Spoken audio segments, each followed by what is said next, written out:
for these communities are basically that they want to make sure that the waste is being dealt with responsibly, that they're being engaged meaningfully, and that it's not a federal policy of decide, announce, defend, which unfortunately has existed in the past. Did you know that there are 500,000 metric tons of nuclear waste temporarily stored at hundreds of sites worldwide? In the US alone, 1 in 3 people live within 50 miles of a storage site. No country has yet successfully disposed of commercial spent nuclear fuel, but it's not for lack of a solution. So what's the delay? The answers are complex and controversial. In this series, we explore the nuclear waste issue with people representing various pieces of this complicated puzzle. We hope this podcast will give you a clearer picture of nuclear waste, the whole story.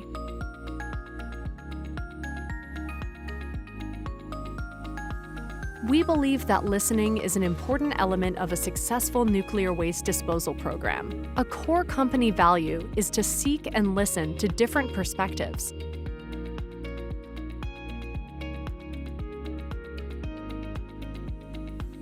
Opinions expressed by the interviewers and their subjects are not necessarily representative of the company.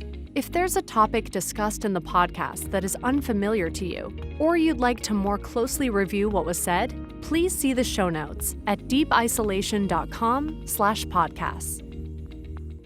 Hello, everyone. My name is Sam Brinton. I use they and them as my pronouns, and I get to serve as the Director of Legislative Affairs for Deep Isolation. Our guest today is Kara Colton, Director of Nuclear Energy Policy for the Energy Communities Alliance, ECA. ECA represents the local governments of the communities hosting or immediately adjacent to the U.S. Department of Energy's federal sites involved in government-sponsored nuclear weapons production and nuclear energy research. At some of these sites, DOE produced defense high-level waste through its reprocessing programs. This is the most radioactive waste, and along with the used or spent nuclear fuel produced by the nation's commercial nuclear power reactors, it is due to be disposed of in a permanent geologic repository. Welcome, Kara. Thank you so much for joining us today, and it's so good to see you again. Thank you for asking, Sam. So tell us a little bit about the Energy Community Alliance. How did it get started, and why is it so important? So the Energy Communities Alliance was originally founded in 1992, and it basically was created to ensure that the communities that are hosting DOE's federal facilities have a say and are engaged in the decisions that the department is making in nuclear waste cleanup. And these communities, they are the communities that have supported the national security mission from World War II to help create our defenses. And they are the communities that make sure that these facilities are still being run, and they're in charge of making sure that their citizens in the communities, that they're protected, their health, their safety, the environment. So they make sure that the community's priorities are expressed to the Department of Energy, and that the Department of Energy and Congress, as they're looking at different policies, that they understand what the communities that are most directly impacted, what those communities see the impacts of a policy might be. Can you tell us a little bit about the history of the relationship between these communities and the Department of Energy? They didn't have a lot of say about where these facilities were originally set up, if any say at all. I would recommend anyone going and doing a tour of the Hanford site, for example, that explains the government came in, said to some of the people that were living out there growing stone fruits, you gotta go. I mean, and when I say you got to go, we're going to come in with a truck and we're going to raise your house to the ground because we're building something and we can't tell you about it, but it's very, very important. And so you have these communities that have grown from that being the beginning of their experience with the Department of Energy and the weapons complex to being who they are now. I think the interesting thing about these communities is that so many of these people, they watch their mom or dad work out at the site. And then they went to school for, again, at Hanford, where the team name at the high school, the Bombers. You know, there's a sense of pride that they really did help forward the national security mission. And they need to be remembered because that waste is still there. And we don't have a policy to deal with it. And we don't have agreement on how to deal with it. And so these guys were told originally, yeah, we're going to clean it all up, don't you worry. But frankly, it's a little concerning because we're not quite sure how we're going to clean it all up. So what is the Energy Communities Alliance main objectives when it comes to nuclear waste management? So the objectives for these communities are basically that they want to make sure that the waste is being dealt with responsibly, that they're being engaged meaningfully, and that it's not a federal policy of decide, announce, defend, which unfortunately has existed in the past. But also they want to take advantage of the fact that these are nuclear familiar communities. They understand what it is to be living around a site. They understand how many different players are involved and need to be involved. Tribes that are being impacted, state governments, state legislatures, regions of the country, not just a state. Yep. And obviously the mission of building new nuclear is a huge thing, as well as we consider whether or not we're going to take put into place policies that are addressing climate change in a low carbon future.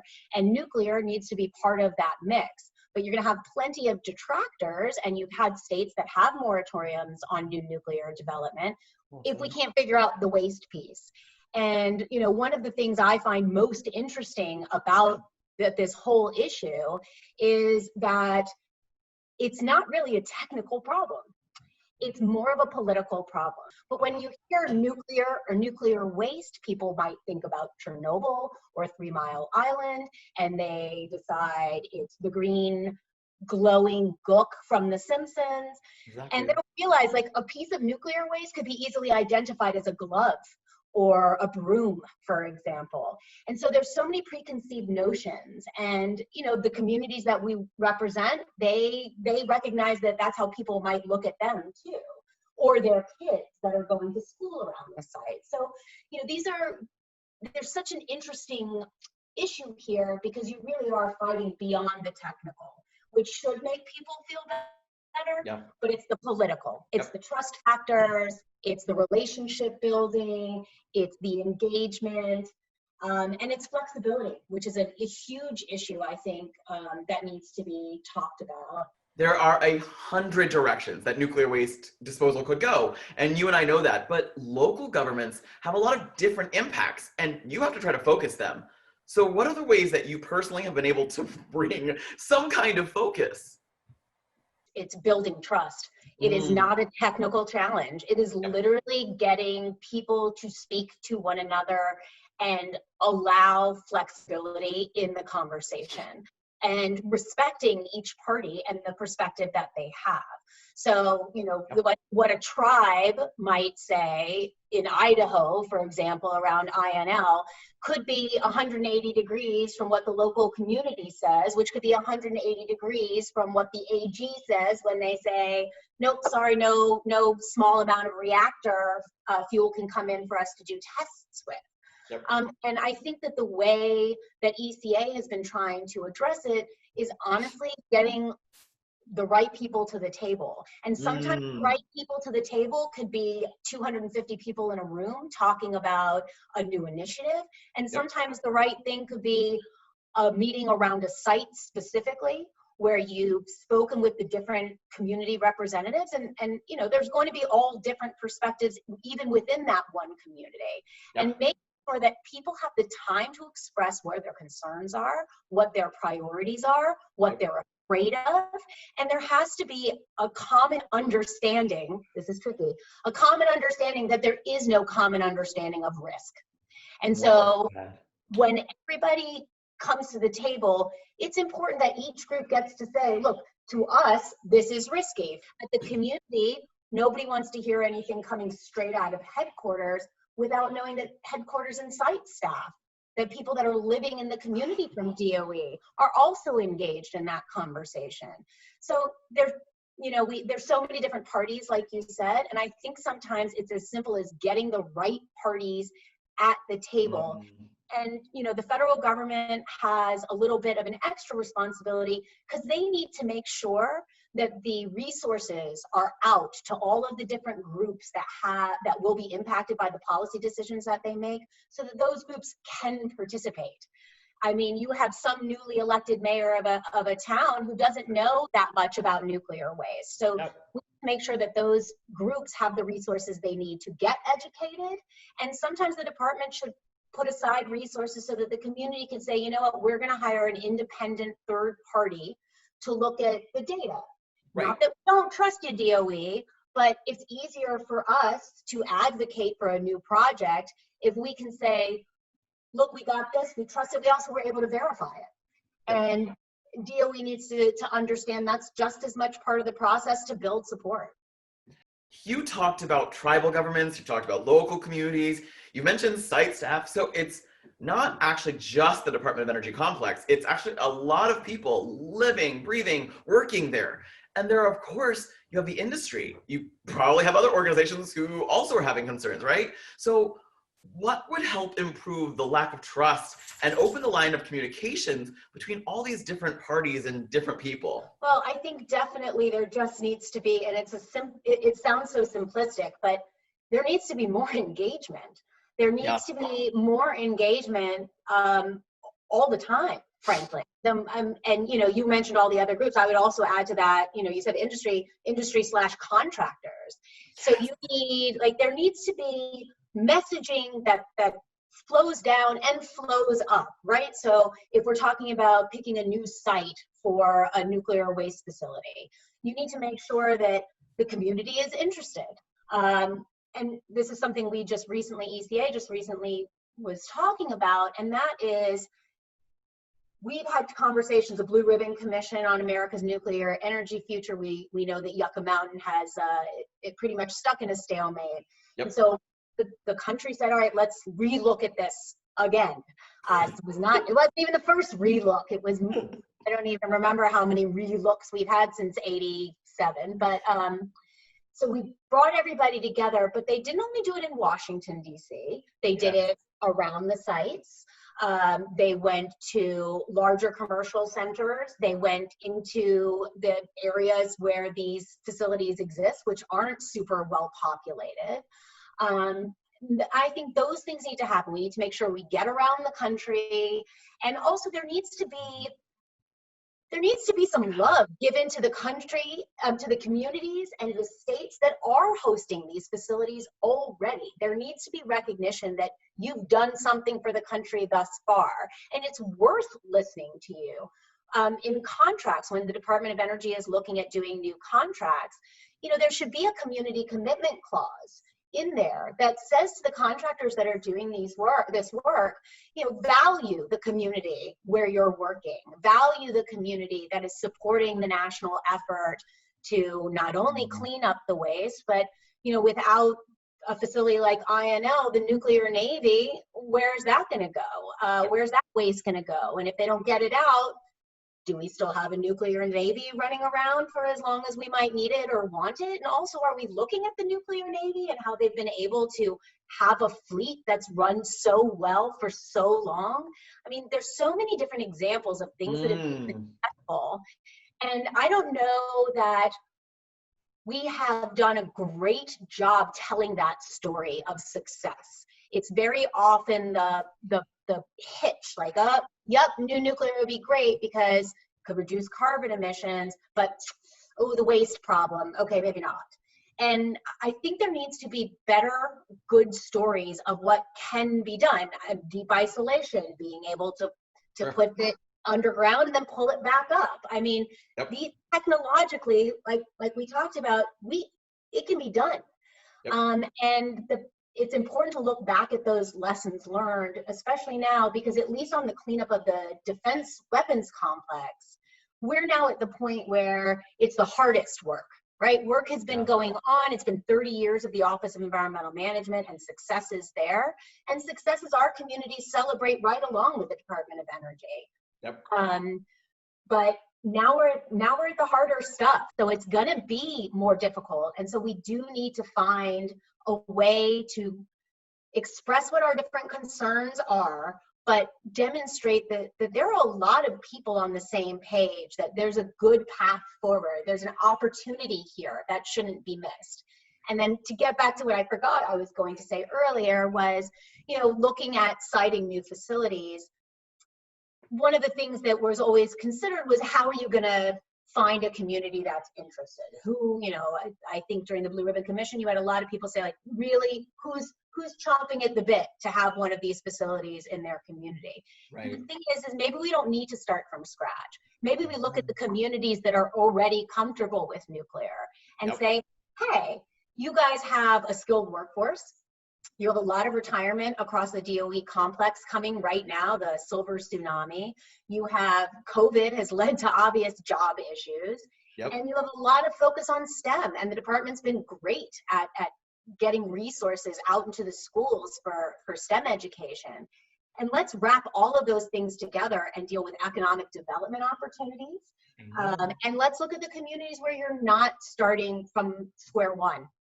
And when the Department of Energy suggested the Global Nuclear Energy Partnership back in the early 2000s, I think 06, 07, you had 11 communities raise their hand and say, hey, we might be interested in hosting a reprocessing facility.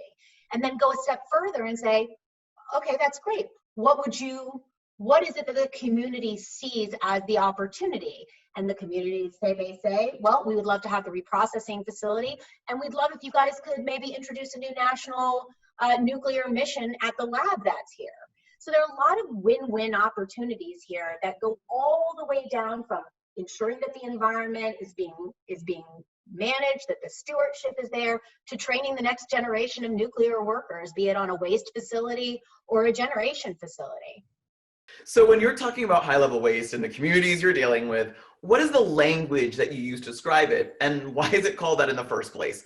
I know that it's important to have a common definition when you're trying to build consent. High-level waste from the defense perspective is the waste that results from reprocessing activities, basically plutonium-related reprocessing activities as part of the weapons production. It is the stuff that needs to be isolated for thousands of years in order to protect human health and the environment. And the way that the Department of Energy in the United States defines it, and this is an ECA initiative that we've really been pushing on, I think we started maybe 2014, 2015 talking about, is that we have learned, going back to what we talked about before, over time, it has become scientifically clear that some of this waste that was considered high-level waste, based on the fact that it was a result of some sort of reprocessing activity, that it's actually not based on constituents level. It doesn't need to be isolated in a deep geologic repository anymore. And that is what the waste classification discussion is that we in the communities have been having. And it's one of these alternatives. It's one of these, let's look at what we've learned over time and see whether or not there are new alternatives for safely dealing with this waste. So most countries that are dealing with high-level waste and nuclear waste, period, define their waste categories based on what the constituents are. How radiological are these constituents, and do they need to be isolated? How do they need to be isolated? And in our country, the defense high-level waste is defined by where it was produced, where its origin was.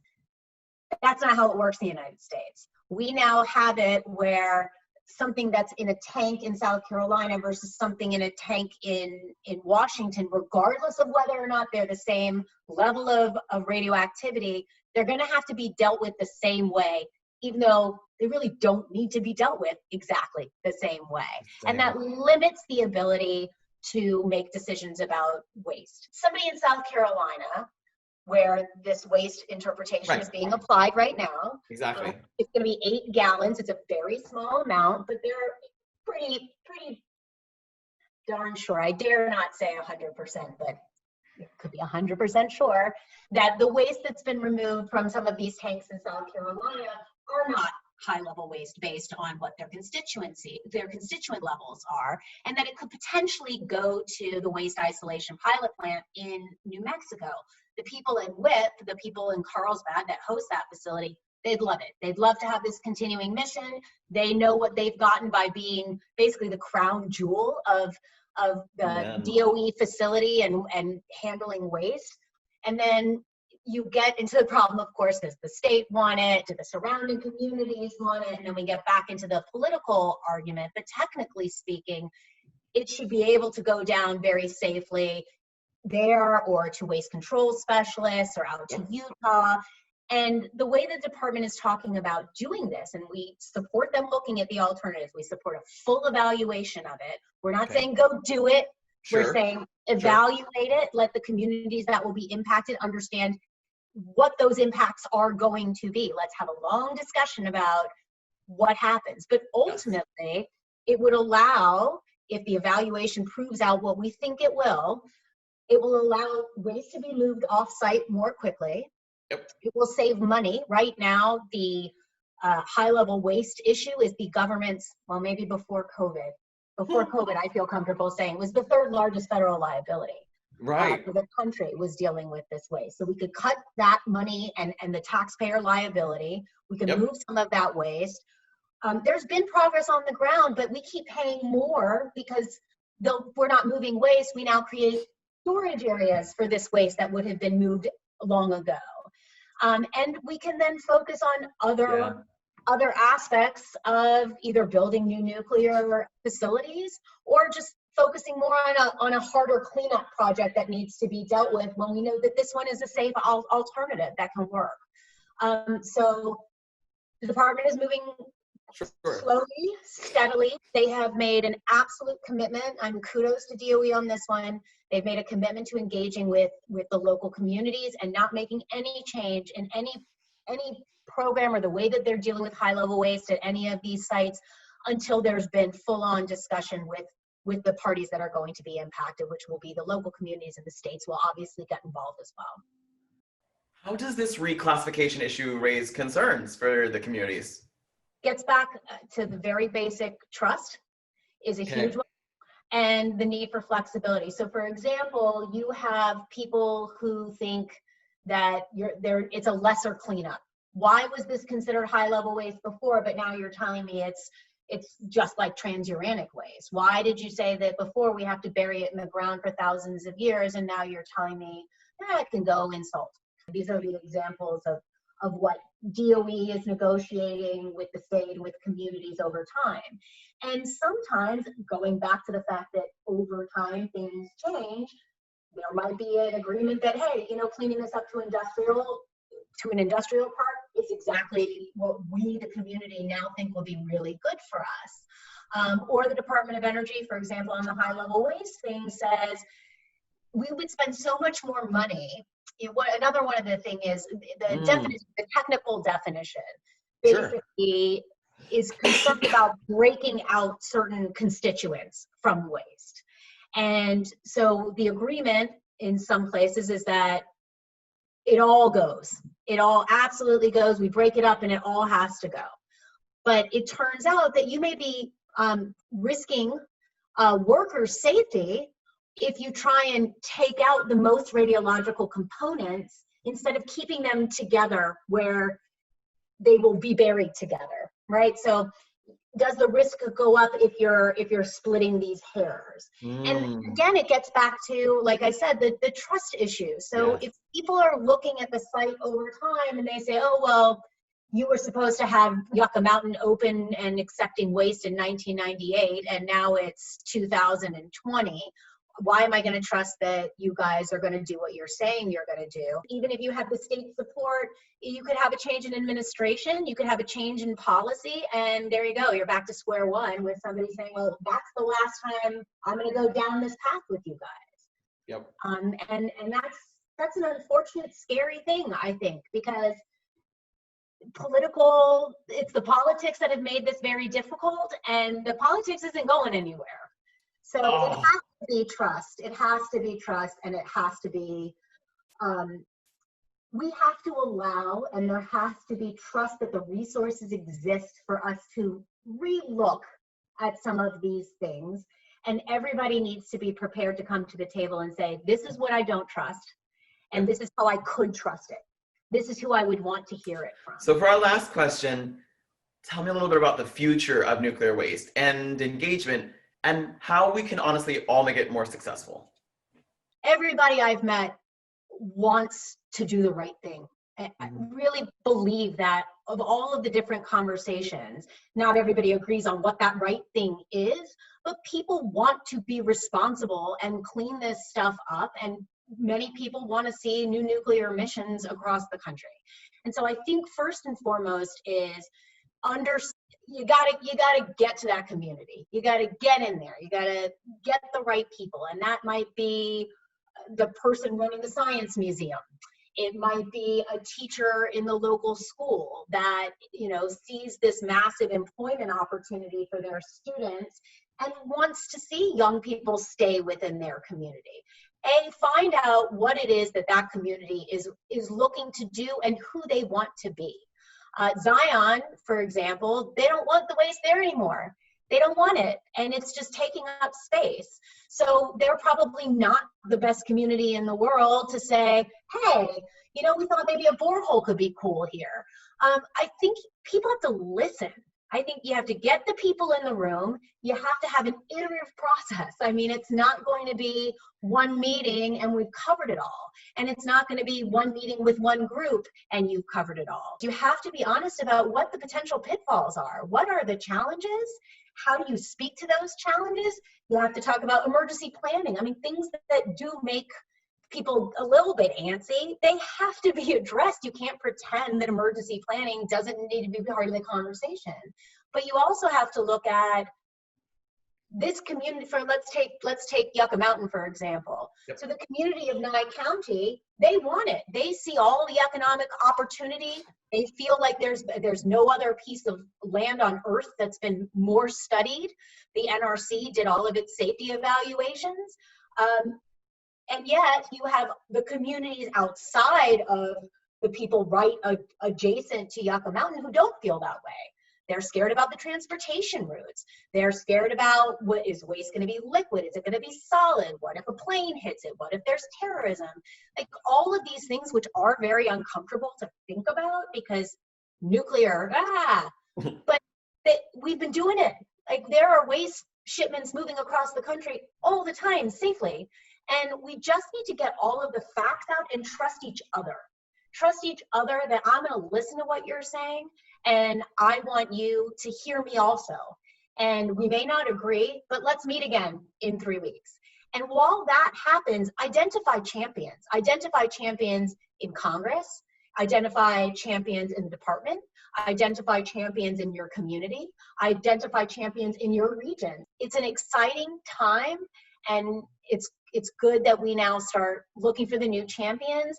And I think it's you at Deep Isolation, me, the communities, the states, everybody, it's going to be on us to help educate new lawmakers.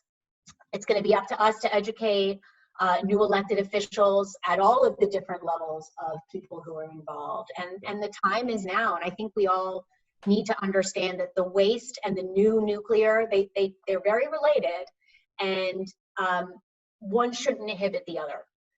We should work together in a holistic approach to nuclear. Thank you so much for joining us today, Kara, for pointing out the problems, but also putting them into context and offering solutions. Really grateful to have you here. Thank you so much for having me. I really appreciate it, Sam, always.